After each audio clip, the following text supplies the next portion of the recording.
before I begin, I obviously will begin at some point in time. I'll talk about the incidentally part of it, which is the fact that I am a physics graduate and did my master's in business administration, because I'm neither a physicist nor a businessman. So, I mean, that's a thing of the past, well and truly. So that's where I come in. Right, before I just get going, is there somebody who will be able to indicate the times for me? Yeah. So how are you going to do that? Just over 40 I am. So if you, so that's going to be what? So can you just show me the monitor again? Okay. So that's the one that is left, or that's the one that's going on at the moment? I know. So you will indicate the amount of time that I've spoken, or the amount of time that is left for me? Spoken. Perfect. Right. Before I begin, thank you so much, Indian Institute of Management, Rohtak. Appreciate you keeping me in mind and inviting me to your campus. Thank you so much, Dr. Sharma. Appreciate your involvement. And a couple of things that I want to mention before I kickstart over the next 15 minutes or so. First up, a big thanks and a big round of applause to Satwik, who's one of your fellow students. Big round of applause, guys, because I think he's been extremely wonderful in terms of communicating with me. He's been spot on.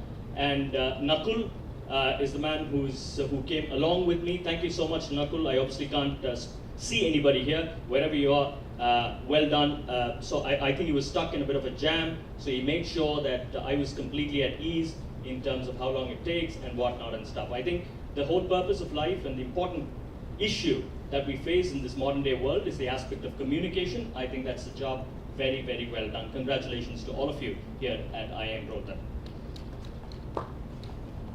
Right, let me start off. Vulnerability in veracity. That's the subject that I've been asked to speak on. Loosely translated to, amidst all the chaos that exists in this modern day world, how do we go about taking a decision, right? Forget about the fancy word vulnerability. Forget about the fancy word in veracity. I'm not going to go into the details of that. I'm going to concentrate on something very, very basic. Decision making.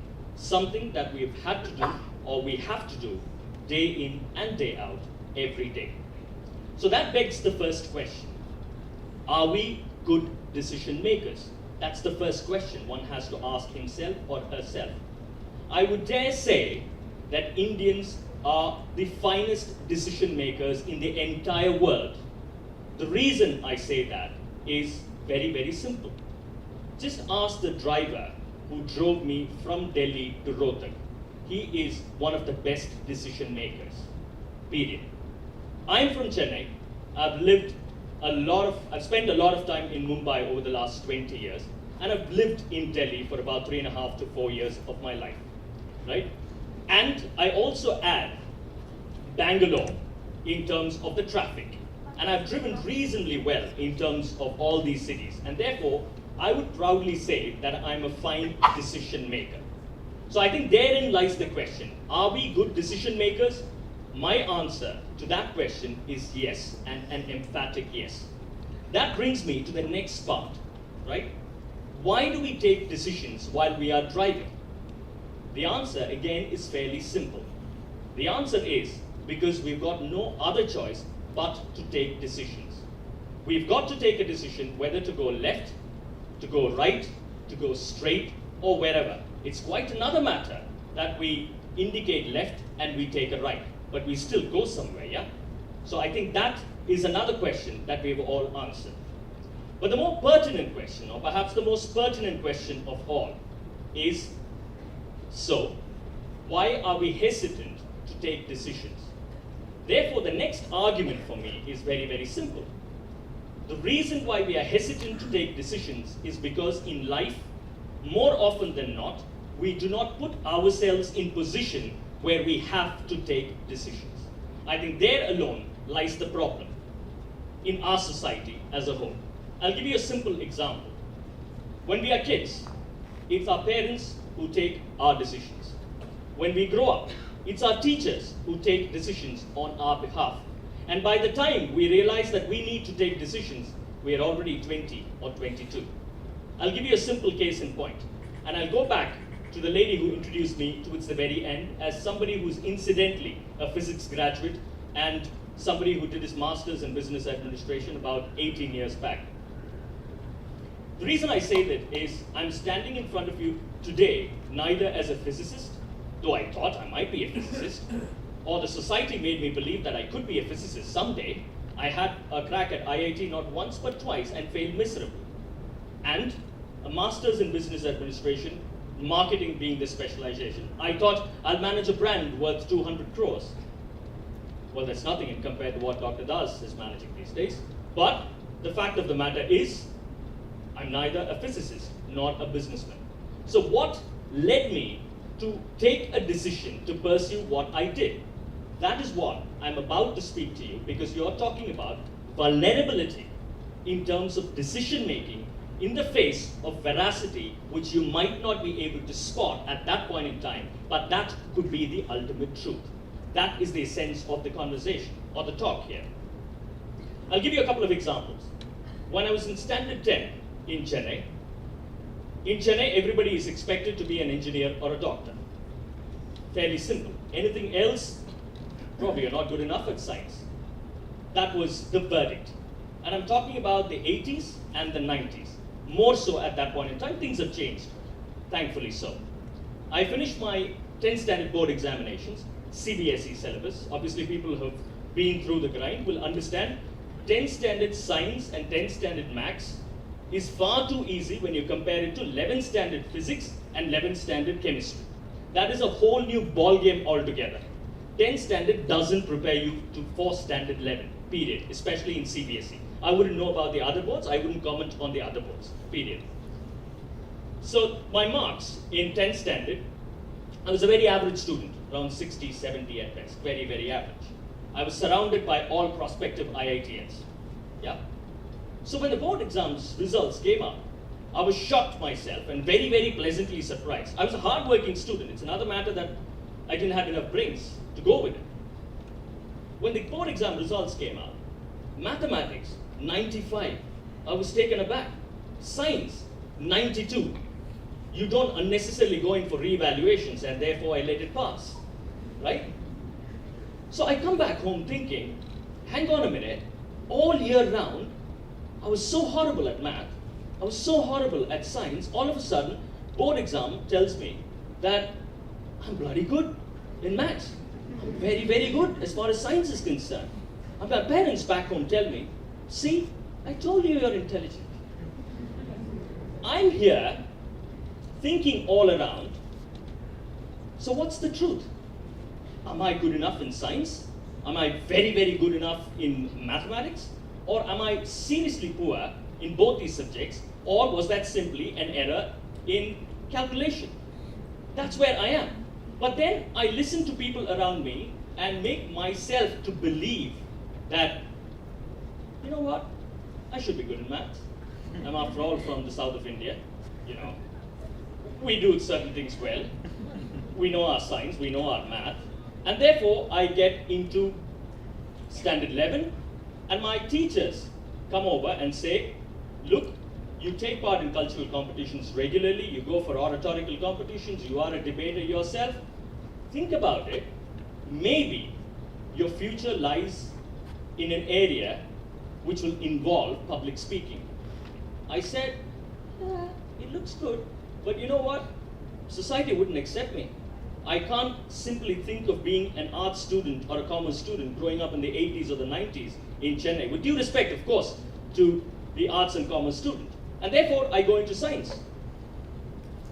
And maths, of course. Calculus is a word that I dread. Integration, something I cannot fathom. Differentiation, let's leave it for another day. I was struggling to come to terms with torque. I was struggling to come to terms with velocity. And all of a sudden, I found myself back at the same point where I began. Am I good enough in maths? Am I good enough in science? 2 years. Obviously, in our system, you cannot go back. Once you've taken the plunge, you're done, dead, buried, period. 2 years, you go through it. 12th standard examinations. Nervous as hell. The board results came, and that's where I will leave it. I will not go beyond that to convey the amount of marks that I did get or did not get, because the truth hit me really hard at that point in time. Maths and science was not my cup of tea. The story doesn't end there. I get enrolled at one of the best colleges as far as the physics department is concerned in Chennai, called Madras at that point in time. Again, I'm made to believe by people around me that, it would have been a bit of an aberration. The last I heard, the meaning of the word aberration is, it lasts for a period of time. It doesn't last months, it doesn't last years. So an aberration that I'm bad at maths or science could be over one examination, maybe one term. It cannot last for a year. You don't call a year an aberration. In sporting parlance, you can have an aberration over a series. You can have an aberration for a match. You cannot have a career which is an aberration. So it just didn't strike me at that point in time. I said, okay, maybe it was an aberration, and then I go enroll myself in physics. At a graduate level, I'm sure every one of you is a graduate here, and a lot of you are hostelites as well. So if you sit around in your hostel room with your friends, 15 days prior to an examination, you'll be able to crack an examination. Right? Let's be honest. In terms at the graduate level, at the max science level, you'll be able to crack Indian examinations straightforward. And therefore, when the results came in the final year, I was again pleasantly surprised. Electronics, fantastic. I passed out in flying colors, so to speak, distinction. I'm a physics graduate. But if you ask me the basic terminologies and the understanding of physics, probably not. Which is again partially delivered to me because twice I wrote the IIT entrance examination and twice I struggled to understand the questions in the physics paper. I had no clue what it was. But I still believe that maybe, on that day it was just a bad day, my mind wasn't functioning or whatnot and stuff like that. Then I move over to management. Why did I do management? Obviously the answer that I gave at the interview was very, very simple. I've got ambition. I want to manage a brand. I want to do this. I want to do that. Because my idea at that point in time was not to look at myself and understand what I really wanted, but was to play to a superficial gallery which wanted me to answer a few questions so that I can get enrolled into an MBA. And why did I want to be an MBA grad? Because I can make money in life. So basically, the primary thought process in me was not about what I wanted to do, but what the world wanted me to do and how the world wanted me to live. And I wanted to just show to the world that, look, I have fulfilled all your ambitions, but those were not necessarily my ambitions. I think therein, ladies and gentlemen, lies the critical difference. The one question, the reason I've been saying all these things is, after 2 years at MBA, straight out of the campus, I was placed at a pharmaceutical company. And 1 year down the line, the reality hit me seriously hard. I left it all one day and I said, this is not something that I can live with for the rest of my life. I picked up my CV, ran from pillar to post, begged every media company for a job until I got one. And here I am, being called, not for me being a physics graduate or a master's of business administration postgraduate, but for being a presenter who can juggle around different sport. The reason why I say all of this is very, very simple. The one question that we all need to address, day in and day out, doesn't matter how far you go in life, doesn't matter. It doesn't matter. You don't have to be the number one. Obviously, you aspire to be the number one, but you don't necessarily always have to be the number one to feel successful or happy or pleased about what you've done in life. And therefore, that one question at this juncture of your career or your life that you need to ask is, what is the one thing that you would want to do daily in life, day in and day out? And that, ladies and gentlemen, has to be your career, period. If at any point in time money gets into the picture, then I'm afraid you are being sucked into the wrong direction. I'm not saying money is not important. Money is very, very, very important, obviously.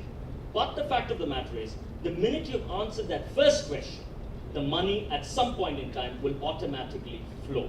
And that is where I'm coming to. And how do you go about figuring out everything in terms of what you need to do and how you need to take decisions? Take the word chaos, for example. Chaos is good. Don't we all love a little bit of chaos in our life? Being straight and orderly is very, very boring, believe me. You go to some of the developed countries, you live beyond a point, you will yearn for some bit of chaos. And out of chaos, ladies and gentlemen, comes order. And therefore, I think it is important for you to be in that bubble of chaos to understand what order is all about, right? Clarity of thought.